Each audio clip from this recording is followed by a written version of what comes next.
The Lord be with you. And with your spirit. A reading from the Holy Gospel according to Luke. Glory to you, O Lord. In the 15th year of the rule of Tiberius Caesar, when Pontius Pilate was procurator of Judea, Herod tetrarch of Galilee, Philip his brother, tetrarch of the region of Iturea and Trachonitis, Lysanis, the tetrarch of Abilene, during the high priesthood of Annas and Caiaphas. In the word of God was spoken to John, son of Zechariah, in the desert. He went about the entire region of the Jordan, proclaiming a baptism of repentance, which led to the forgiveness of sins. As it is written in the words of Isaiah the prophet, a herald's voice in the desert crying, "Make ready the way of the Lord, clear him a straight path. Every valley shall be filled, and every mountain and hill shall be leveled, and the rough way smooth, and all mankind shall see the salvation of God."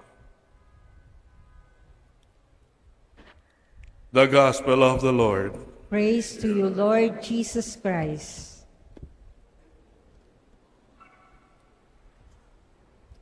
Come, Holy Spirit, come, Holy Spirit. Bless this unworthy priest, that I may share with humility and with the heart, and that people who listen with their hearts. Come, Holy Spirit, come. Let's begin with a little smile. I don't know what you're going through when you came to this church or right now, but just a little smile can change a lot of things. And may the peace of the Lord be with you all. Ano po? May the peace of the Lord be with you.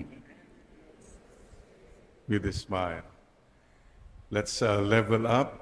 Let's greet one another in Korean. 안녕하세요. 안녕하세요. Literally, 안녕하세요 means, are you at peace? And this is my greeting, the Lord's greeting, as we come to the second Sunday of Advent. Peace. Are you at peace? Are you living a peaceful life? Peaceful bang buhay mo? It's good to think about it. O pag namatay yung tao, rest in peace. Huwag ka munang mag-rest in peace. Live in peace muna. Kasi mga ibang tao po, the whole of their life, ang gulo, namatay, yun na, rest in peace. And they never had real peace while they are still alive. Please tell the person beside you, live in peace. Huwag ka munang rest in peace. Ha? If you don't live in peace, mapapabilis yung rest in peace mo. Amen. What? Peace, inner peace. Right now, do you have an inner peace? Usually, what bothers us? What's bothering you right now? Anong nanggugulo? Number one, maybe you have worries. Ano bang wino-worry mo ng wino-worry palagi? Matagal mo nang wino-worry yan, pero buhay ka pa rin, di ba? Nakakalampas pa rin. So please be careful of worry. It destroys inner peace. Oh, mga seniors, hello. Wave tayo. Salamat, buhay pa tayo. Huwag ka nang mag-worry sa mga sakit, arthritis, diabetes, cancer. Huwag na. Trust the Lord more. The more you worry, the more you hurry to the cemetery. Mga kapatid, please remember this. Palagi ko pong sinasabi, sure, sickness is sickness. Paala-ala lang po Walang aalis sa mundo na ito na buhay. Nobody will leave this world alive. So what are you worried about? Do everything you can and just trust the Lord. Worries. A, what's bothering us? Anxieties. Ang dami kang anong mangyayari.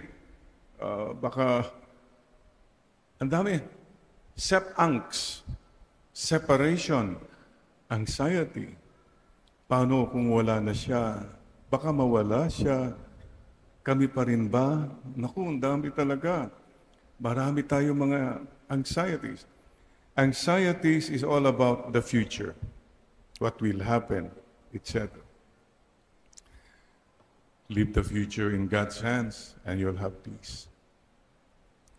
S, ito, stress. Are you living a very stressful life? Toxic? Ang dami kang ginagawa, sunod-sunod. Naku, everything is just parang ang daming pressures. Kailangan ba yan? Can you perhaps tone it down? At kung stress ka, huwag mong stressin yung iba, ha? Stress ako, kaya stress ko kayong lahat. Bahala kayo dyan. Don't dump your garbage to other people, please. Naawa ko kuminsan po yung mga bata. Nasisigawan, halos mapalo kasi stress yung nanay, stress yung tata. Anong kasalanan ng bata? Think about it. The best way to start, to let go of stress is, Lord, kailangan ba talaga lahat ito? Maybe you can make some adjustments. Slow down. Stress ka kung hindi ka marunong mag-stop. Stop na. Slow down. Whatever it is. Easier said than done. Kailangan magtrabaho. Really? Do you have to work so much to the point na wala ka ng presence sa mga nagmamahal sa'yo? You don't have the time, you don't have the energy, you don't have the interest anymore on people because you're always focused on work. Wala pa pong namatay na nag-regret, sana nag-work pa ako. Wala po. Please, don't let work stress you. W-A-S-T. Maybe wala kang inner peace because you're focused on talks. Nadinig mo, may nasabi, may what you hear, what the world is saying. Kaya alam po nyo madalas, bakit marami sa atin stress? You go to the social media, panay lahat na lang yung mga away-away na mga, sino ba yung mga yan? They destroy our peace.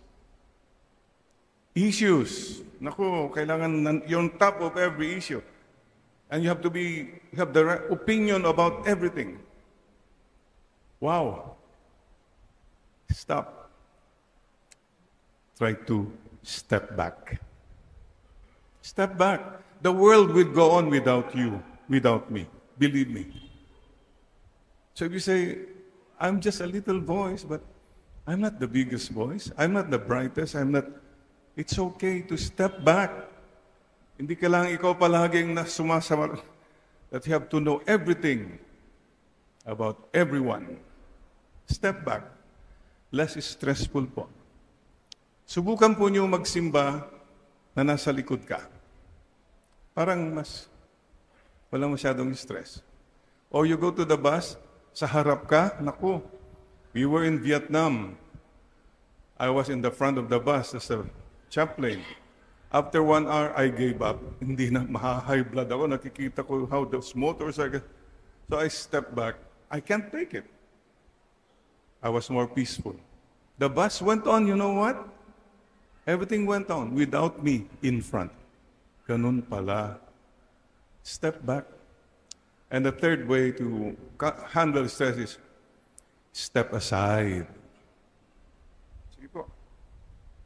Mauna na po kayo. Hindi bali na you're better, you're richer, you're brighter, you're holier. It's okay. I'm not in a competition. There's no contest. Kung minsan pati mag-asawa, parang may stress kasi, bakit? Tama ako, di ba? Ikaw na, bakit ganito? Yan ka na naman. It's all about comparing ourselves. Stop competition. Learn to step aside. So T is talk peace. And E, well, no inner peace because of expectations. Mayroong hindi nangyari, nakuha ka na naman. Mayroong hindi ngumiti sa'yo, yun, nakuha ka na naman. So you so focus on the reactions of people. That's why nadi-disturb yung peace mo. Let's go down the line again. What destroys our inner peace? Worries, W. A. Anxieties, S. Stress, T. Talks, and E. Expectations. Spell, waste. It's all a waste. Wasted lang po yung pinatulan mo lahat at nawalan ka ng peace. How to achieve peace? Very simple po. I really go back to a very basic formula. By the way, today is our mama's birthday, Concepcion. The Immaculate Conception feast will be celebrated tomorrow. This morning, I woke up rather late, and there were a lot of things already. People wanted to see me, ang dami kong gagawin. I remembered my mama. And what mama always told me, this is the one that leads me to peace. Just pray and take the road of merito. Merito. Oh, sige Jerry, sabi ni mama kanina, you're very busy, marami kang mga haharapin. Just do it happily. Merito mo yan. May mga taong mahirap kung minsan to deal with. Sige lang, magpakumbaba ka na lang. Merito na yan. That's how I do not allow external things to destroy my peace. I focus on the presence of God. I humble myself and take the road of merito and humility. Then I'm at peace. Please try that. That you who suffer, that ikaw, nagsasuffer ka, nobody cares, merito. Ikaw hindi pinapansin o kaya pinapersecute ka, it's okay, merito ko na yan. Humility. Kasi kung lumaban ka at sumabak ka rin sa lahat ng mga diskusyon ng mundo, you lose your peace. For me, the best formula for peace is a heart that is aware of the presence of God.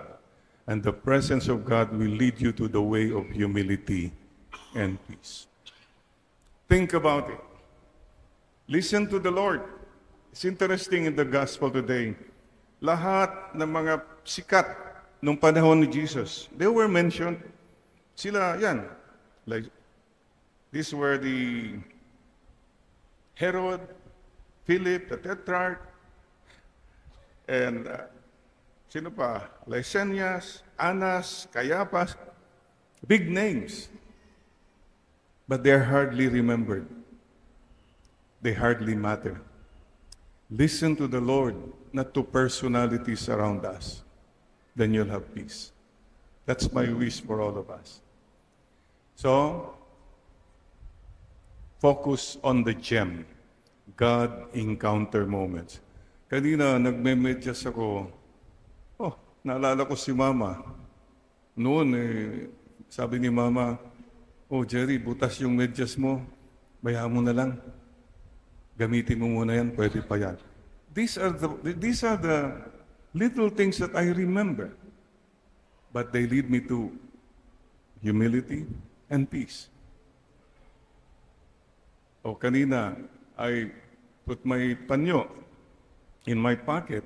I remembered Mama always telling me, Jerry, you carry always a panyo, ah?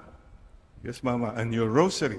So, what I'm saying is, people remember the more matters of the heart, not so much the matters of the brain and the matters of the mouth and matters of the money. Then you'll have more peace, mga kapatid. Ang dami kang blessings. Don't let the world destroy your inner peace and your inner core values. Go to this world. What's the first line of the Desiderata?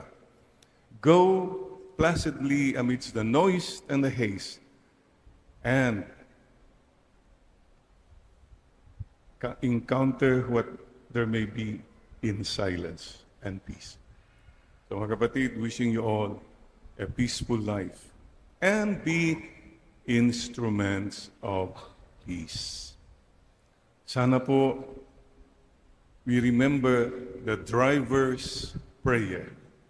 I remember that kasi nung bata po ako, sumasakay po ako sa jeepney. Sa lahat ng jeepney noon nakalagay yung driver's prayer. Maybe some of you remember it. And the prayer says, Lord, grant me a steady hand, a watchful eye, so that no one will be hurt as I pass by. Kapatid, wala sanang nasasaktan habang dumadaan ka sa mundong ito. Wala ka sanang sinasaktan, pinapahirapan o tinutumba. This is what will lead us to peace. Amen. Tignan mo ngayon katabi mo, parang nag-rest in peace na ba yan? Nakatulog ba yan? Sabi mo din sa kanya, live in peace. Amen. And today is a very special day. We are sending off today. We have received the faith. We are sharing the faith. Today, we are sending off a Filipino missionary to Indonesia. Father Crispin Bejano has waited for 3 years bago siya makapunta sa Indonesia. Finally, the day has arrived. And he's going to Indonesia bukas na mismo. Because the provincial said, Father Crispin, come immediately. Sabi namin sana, bandang New Year pa. No, the provincial said, you come na as soon as possible, kung pwede first week of December. Yes. By the way, we received the news last night that the Father Provincial who was calling Father Crispin, the Father Provincial died. Pero pupunta pa rin si Father Crispin to follow the Lord. Father, my dear brothers and sisters, let's now welcome Father Crispin in our midst and send him up to go to do his mission in Indonesia. Marami pong pinagdaanan si Father Crispin. It's amazing. He came from a broken home. Napakahirap po yung journey niya. But he persevered.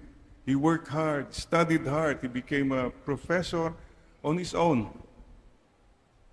Wounded, but healed. And he is a healer now. So many. May we now invite Father Crispin to go to the front.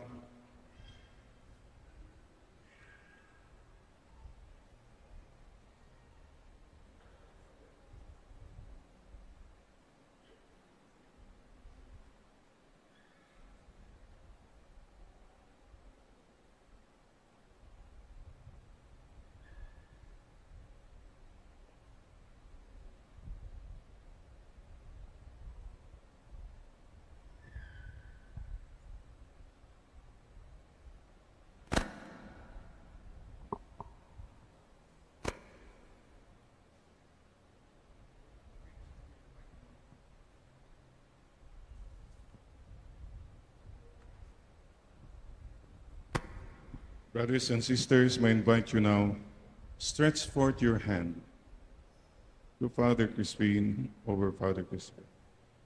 The best gift we can give to this missionary is our prayers. That he will be strong, he will be protected, that he will be the instrument of peace wherever he goes, in a difficult land where Christianity is not yet accepted. In Jesus' name, by the power of the Holy Spirit, we as a church, the Church of the Philippines, send you, invoke God's blessing upon you. Father Crispin, God is with you always and in all ways. Father Crispin, receive this cross. Carry the cross wherever you go. He is the reason why you're going. He is the reason why you're leaving everything and everyone.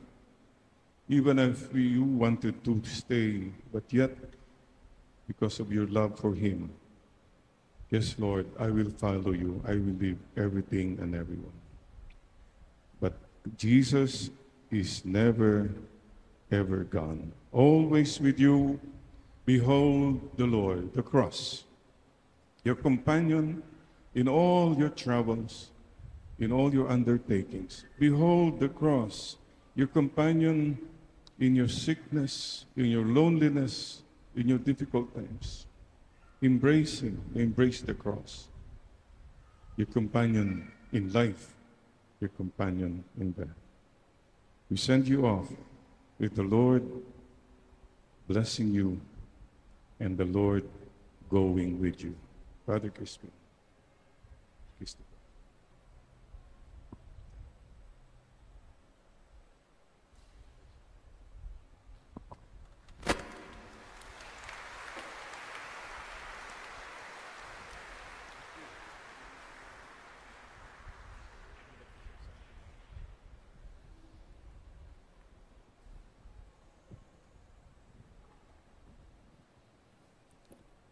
Good morning, brothers and sisters.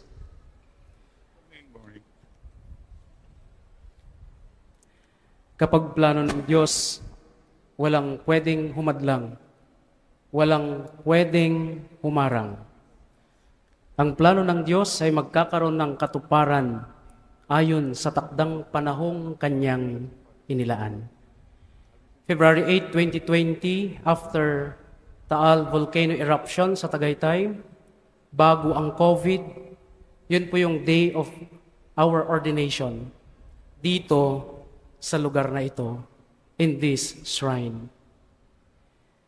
For how many years, ang dami ko pong mga pinuntahang mga community, and I patiently waited for God's plan. My wait did not become a waste because I trusted, I surrendered, and I persevered.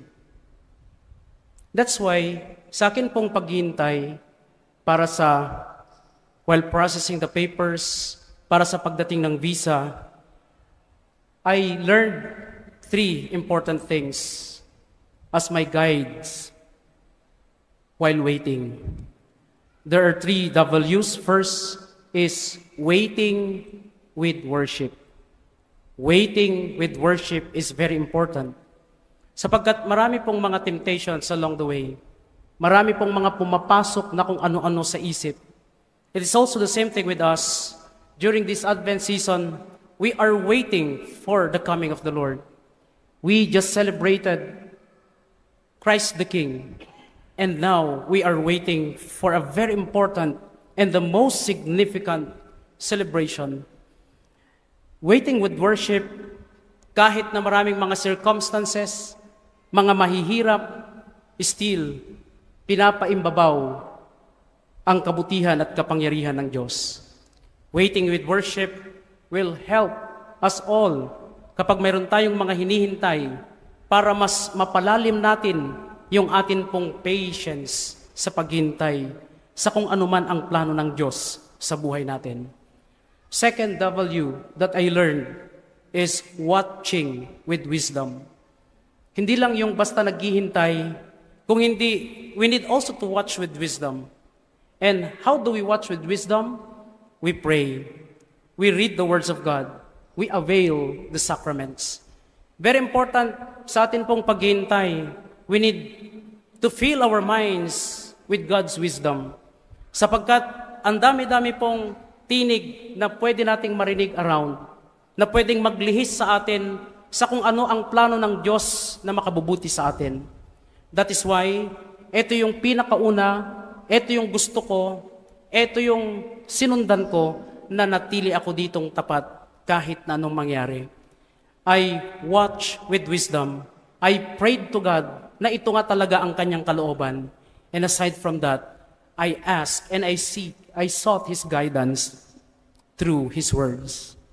And lastly, the third W that I learned is walking with willingness. This is it. I need to walk with willingness.